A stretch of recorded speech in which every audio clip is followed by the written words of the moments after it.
అడిగితే ఒక over night 50 లక్షలు కావాలంటే తెచ్చిచ్చే వ్యక్తులు ఉన్నారు ఎవరన్నా? 50 లక్షలు కదా, 5 రూపాయలు ఇచ్చేవాళ్ళు కూడా లేరు. మరొకసారి అడిగి చూస్తే కదా మీకు తెలిసేది సన్నిహిత వ్యక్తులు. అడిగి అవసరాలు వచ్చినప్పుడు చాలా మందిని చాలాసార్లు అడిగి ఎవరు కూడా. మరి వాళ్ళు సన్నిహిత వ్యక్తులు ఎలా అవుతారు? సార్ ఇప్పుడు ఎవరితోనూ మనకు శత్రువు, డబ్బులు ఇస్తేనే ఫ్రెండ్షిప్, డబ్బులు ఇస్తేనే మంచివాళ్ళు అనుకోవటం కరెక్ట్ కాదు. ఎందుకంటే వాళ్ళకు ఉండే కండిషన్ ఏదో ఉండి ఉంటుంది, వాళ్ళ పరిస్థితులు ఏవో ఉంటాయి. ప్రాబ్లం వాళ్ళ దగ్గర నిజంగా లేదేమో, లేదంటే ఒకవేళ ఇచ్చినాక ఇప్పుడు తిరిగి ఎలా ఇస్తాడనే భయం ఉంటుంది. ఇప్పుడు డబ్బు పోగొట్టుకునే రోజులు కాదు మేము సినిమాలు చేసే రోజుల్లో. అంటే డబ్బును ఇప్పుడు ఫర్ ఎగ్జాంపుల్ చిరంజీవి అన్నారు కాబట్టి చెప్తున్నాం. చిరంజీవి నాకు ఫస్ట్ సినిమా చేశాడు, కోతల రైడ్ చేశాడు. ₹1 ఇవ్వాలి సినిమాకి, ₹1 ఇవ్వాలి. సినిమా మొత్తం కంప్లీట్ అయిపోయింది. తర్వాత తను పెళ్లి చేసుకున్న, పెళ్లి జరుగుతుంటే పెళ్లికి తీసుకెళ్ళి నేను ₹10,000 ఇచ్చాను. అది సినిమా అనుకోండి, పెళ్లి గిఫ్ట్ అనుకోండి. పెళ్లిలో కవర్లో డబ్బులు పెట్టి ఇచ్చాను నేను. సో నేను రెమ్యునరేషన్ ఇచ్చానా లేదా పెళ్లికి గిఫ్ట్ ఇచ్చానో తెలియదు అన్నమాట. మళ్ళీ నెక్స్ట్ సినిమా చేసాం, మొగుడు కావాలి చేసాం, సెకండ్ పిక్చర్కి అతను నేను ఫోన్ చేసి, చిరంజీవి నాకు అర్జెంటుగా సినిమా చేయి, ఫిబ్రవరిలో స్టార్ట్ చేద్దాం. ఫిబ్రవరి వద్దనే మార్చి ఏప్రిల్లో పెట్టుకో, 15 days 20 days చేస్తాను. తర్వాత దానికి 47 days సినిమాకి, బాలచంద్ర గారి సినిమాకి అట్లా యూరోప్ వెళ్ళి మళ్ళీ తిరిగి రాగానే మనం షెడ్యూల్ చేసుకుందాం, మధ్యలో 1 month గ్యాప్ ఉంటుంది, తర్వాత కంప్లీట్ చేసుకున్నా అన్నాడు. సరేలే అట్లాగే అన్నా. సో వచ్చేసి షూటింగ్ చేసాడు.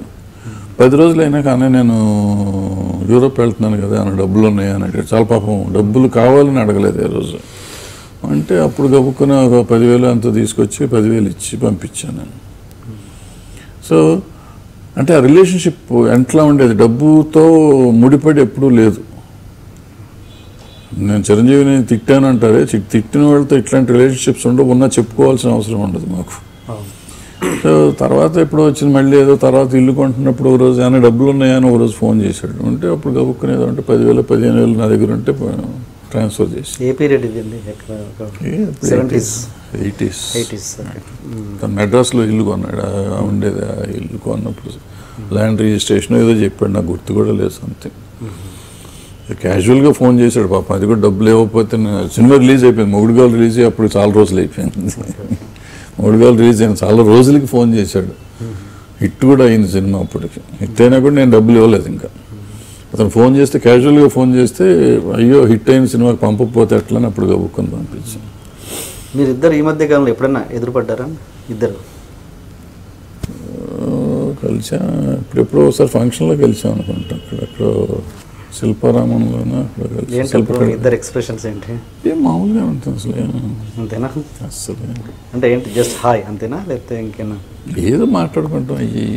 అంటే మా ఇద్దరికి ఎట్లా ఉంటుందంటే, ఈ జనంలో కలిసినప్పుడు చాలా ఇదిగా ఉంటుంది, అదే హాయ్ బాయిల్లో ఉంటుంది, ఏదో ఒక నిమిషం మాట్లాడుకోవటం. ఎందుకంటే జనం అతని చుట్టూ తిరుగుతూ ఉంటారు. సో ఇక నాకు వచ్చే జనం, నా జనం నాకు ఉంటారు, నాకంటే ఆయనకి ఎక్కువ ఉంటారు అనుకోండి, ఆయన మీద పడిపోతూ ఉంటారు. ఇప్పుడు ఎందుకని కొంచెం ఇదైపోతుంది. బట్ మధ్యలో 2-3 సార్లు కొంచెం ఇద్దరం గంట 2 గంటలు మాట్లాడుకున్న సందర్భాలని గతాన్ని తడుచుకుంటా అంటే డెఫినెట్గా. ఎలక్షన్స్ తర్వాతనా బిఫోర్ పార్టీలోకి వెళ్ళినా కూడా 1-2 సార్లు కలిసాం. ఏది మీరు స్టేట్మెంట్ ఇచ్చాక ప్రెస్ మీట్ పెట్టిన తర్వాత కూడా కలిసాం. తర్వాత కూడా మాట్లాడుకుంటా అంటే ఆ గతంలోకి వెళ్ళిపోతే ఇద్దరం చాలా హ్యాపీగా ఉంటాం. బట్ ఫస్ట్ 10-15 minutes చిరంజీవి బిగుసుకుని ఉంటాడు. ఆ బిగుసుకోవటం పోయిన తర్వాత ఒరిజినల్ చిరంజీవి అంటే నాకు తెలిసిన చిరంజీవి బయటకు వచ్చాయంటే మా ఇద్దరికి నిజంగా ఎన్ని గంటలైనా కానీ అసలు తెలియదు. పాత ఎక్స్పీరియన్స్ అయితే ఆ రోజు అట్ట అయింది కదా, ఈరోజు ఇట్ట అయింది కదా అనుకుంటాం. చాలా హ్యాపీగా ఉంటాం.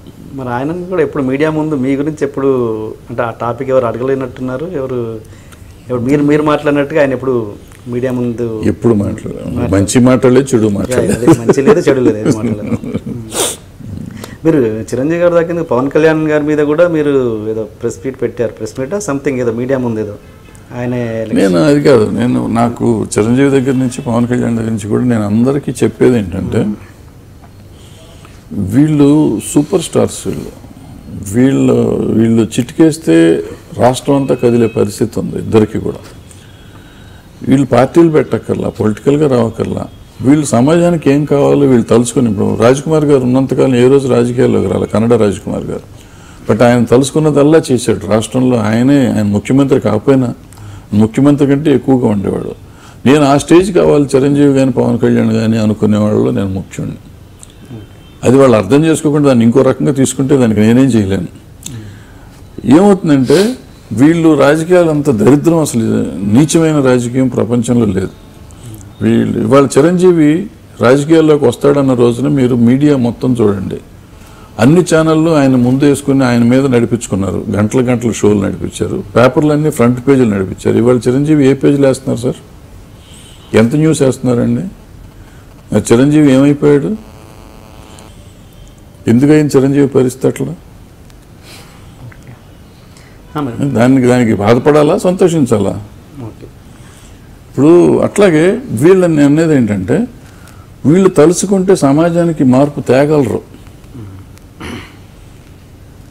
కొంచెం జాగ్రత్తగా ఉండాలి. ఇప్పుడు పవన్ కళ్యాణ్ అన్నాను అంటారు, పవన్ కళ్యాణ్ ఏమన్నాడు, నేను వచ్చి మొత్తం ప్రశ్నిస్తానండి. ఎందుకు ప్రశ్నించు అన్నా? ప్రశ్నించాల్సిన అవసరం వచ్చినప్పుడు ప్రశ్నించాలి కదా. సడన్గా వెళ్ళిపోతాడు లోపలికి అతను. నేను అనేది ఏంటంటే నీకు మంచి మనసు ఉంది, రెస్పాండ్ అవ్వాలనుకుంటావు, అవ్వవు. అది నా పవన్ కళ్యాణ్ మీద నా కంప్లైంట్. నీకు కోరిక ఉంది, నీకు నాలెడ్జ్ ఉంది, సమాజం అంటే నీకు అవగాహన ఉంది, కానీ నువ్వు ఇన్ టైం ఎందుకు రెస్పాండ్ అవ్వవు? నువ్వు రెస్పాండ్ అవ్వకపోయినప్పుడు నువ్వు ఎందుకు అనవసరంగా ప్రజారాజ్యం లాగానే ఇంకో పార్టీ పెట్టి దాన్ని అలరైపోతావు అనేది నా ఫీలింగ్. అంతకంటే దాంట్లో పవన్ కళ్యాణ్ అంటే నాకు ఇష్టం ఉంది, అతనికి సమాజం మీద అవగాహన ఉందనే ఇష్టం ఉంది, అన్నీ ఉన్నాయి, కానీ అతను అలరైపోతాడేమో ఇట్లాగే అని చెప్పి ఫీలింగ్ నాకు. అంతకంటే వేరే ఏం లేదు. వాళ్ళ ఫ్యామిలీ మీద కానీ వాళ్ళ మీద కానీ నాకు ఏ రకమైన బ్యాడ్ లేదు.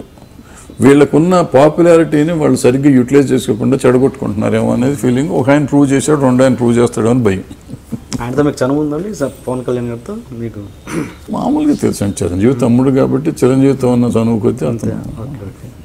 ఆయన పార్టీ మీద మీ అభిప్రాయం ఏంటి? ఇదేనా? పార్టీ మీద ఏం లేదు, అతను డెఫినెట్గా సరిగ్గా చేస్తే బాగుంటుంది. ఇవాళ తెలుగు రాష్ట్రంలో 2 రాష్ట్రాల్లోనూ ఆల్టర్నేటివ్ అవసరం.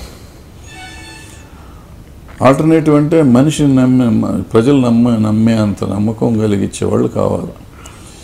సో ప్లస్ జనాకర్షక మనిషి కావాలి, జనాన్ని ఆకర్షించే మనిషి కావాలి. పవన్ కళ్యాణ్కి ఆ కెపాసిటీ ఉంది. అయితే ఇట్లా దాగుడు మూతలు ఆడకూడదు ప్రజలతో, ప్రజల్లోకి రావాలి అతను. ప్రజల్లో మమేకం అయిపోగలిగితే బాగుంటుంది. అంటే ఆయన తెలుగుదేశంతో కలవడం మీరు సంప్రదిస్తారా? దానిలో అసలు ఎందుకు కలవాలంటున్నా, ఎవరితో ఎందుకు కలవాలి? తను చేసుకోవచ్చు కదా, తనే చేసుకోవచ్చు. తను చేసుకుంటే బాగుంటుంది, చేసుకొని సరిగ్గా చేసుకుంటే డెఫినెట్గా బాగుంటుంది. వాళ్ళు కావాలి అంటే ఈ కొత్త ఆలోచనలు ఉన్నవాళ్ళు కావాలి, కొత్త తరం కావాలి. ఎంతకాలం ఈ పాత తరం ఆ కుర్చీలు వదిలిపెట్టని వాళ్ళంతా కూర్చుని ఆ కుర్చీల కోసం తాపత్రయపడే వాళ్ళు ఉండకూడదు. ఆ సమాజం బాగుపడదు, రాష్ట్రాలు బాగుపడవు, తెలుగు భాష బాగుపడదు. ఇది బాగుపడాలంటే డెఫినెట్గా కొత్త తరం కావాలి, కొత్త నాయకత్వం కావాలి, కొత్త మనుషులు రావాలి. సో కొత్త మనుషుల్లో డెఫినెట్గా ఎంతో కొంత ఆలోచన విధానం ఉన్న మనిషి పవన్ కళ్యాణ్. కానీ అతను ఈ దొంగాట్లు ఆడుకుంటాం మానేయాలి. అతను డైరెక్ట్గా పబ్లిక్లోకి వచ్చేయాలి. చేసుకోమని సినిమాలు చేసుకుంటే 10 రోజులు సినిమా చేస్తాడు, మిగతా 10 రోజులు ప్రజలకు ఇవ్వమనండి, తప్పులేదు. అంటే మన నెక్స్ట్ ఎలక్షన్స్కి మీ ఉద్దేశం ప్రకారం జనసేన పార్టీ రావాలేనా? వస్తే సంతోషిస్తాం, బట్ తను ఫుల్గా యాక్టివ్గా ఉండాలి, ఇట్లా కాదు. కానీ జనాలు అంటారుగా అప్పుడు మీకు నచ్చిన తెలుగుదేశం పార్టీ ఉన్నప్పుడు మళ్ళీ పార్టీ అవసరం ఏంటని. నచ్చిన పార్టీ అని ఎక్కడ నచ్చి ఎందుకు నచ్చే కదా వెళ్ళినట్టు కదా సపోర్ట్ చేయాల్సి వచ్చింది. వాళ్ళకి అవసరమైంది, ఇంటికి వెళ్ళి ఆయన అడిగాడు, ఇంటికి వచ్చాడు కదా నేను మొహమాటానికి చేశాడు. Okay okay. అది కాకుండా ఇప్పుడు అక్కడ మీరు పవన్ కళ్యాణ్ దగ్గరికి పవన్ కళ్యాణే కదా, నేనైనా మీరైనా వాడు మనం ఓట్లు వేసిన వాళ్ళైనా, అక్కడ 2 పార్టీలు వచ్చినాయి. కాంగ్రెస్ అనేది తుడుచుకుపోయింది అప్పుడు. జగన్ కానీ చంద్రబాబు నాయుడు కానీ. సో ఇద్దరిలో ఒకళ్ళని చూస్ చేసుకోవాల్సిన పరిస్థితి వచ్చింది. సో పవన్ కళ్యాణ్కి somehow lethargy towards Rajasekhara Reddy గారు కానీ లేకపోతే జగన్ కానీ ఉంది కాబట్టి he has no other alternative than to choose Chandrababu Naidu గారు. సో ఈవెన్ పబ్లిక్ కూడా అటో ఇటో వేసారు. అందుకే మీకు చాలా తక్కువ ఓట్ల మెజారిటీ వచ్చింది. 2 పార్టీలని కలిపితే 5 లక్షల లోపే ఓట్లు తేడా ఉంది. అంటే ఈక్వల్గా ఓట్ చేశారు ఇద్దరికి. అఫిషియల్గా చెప్పాలంటే 5 కోట్ల మందిలో 5 లక్షల ఓట్లు అంటే ఓట్లు కాదు అది. సో అఫిషియల్గా జగన్ కూడా మేము ముఖ్యమంత్రి అయినంత పని. నా లెక్క ప్రకారం ఈ పవన్ కళ్యాణ్ ఇటు సపోర్ట్ చేసి ఉండకపోతే ఓపెన్గా డెఫినెట్గా చంద్రబాబు నాయుడు వచ్చి ఉండేవాడు కాదు, జగనే వచ్చి ఉండేవాడు. సో అంత టిల్ట్ చేయగలిగిన మనిషివి నువ్వు రాష్ట్రానికి మంచి చేస్తానికి ఎందుకు ప్రయత్నం చేయవు అనేది నా బాధ. నీకు సినిమాలు చేయాలంటే సినిమాలే చేయి, గొడవ చేయబాకు, ఈ గోళ్ళలోకి రాబాకు, నువ్వు ఈ దరిద్రంలోకి రొంపిలోకి రాబాకు. రొంపిలోకి వచ్చావా ఆ రోజు ఎన్టీ రామారావు గారు చేసినట్టు మంచి వాళ్ళని ఎన్నుకో, మొత్తం రాష్ట్రం అంతా తిరుగు, మంచి వాళ్ళని తీసుకో, మంచి కుర్రాళ్ళతో కలువు, యంగ్స్టర్స్ని తీసుకురండి, రాష్ట్రాన్ని బాగు చేయండి. Please subscribe to iDream. Please subscribe for more videos.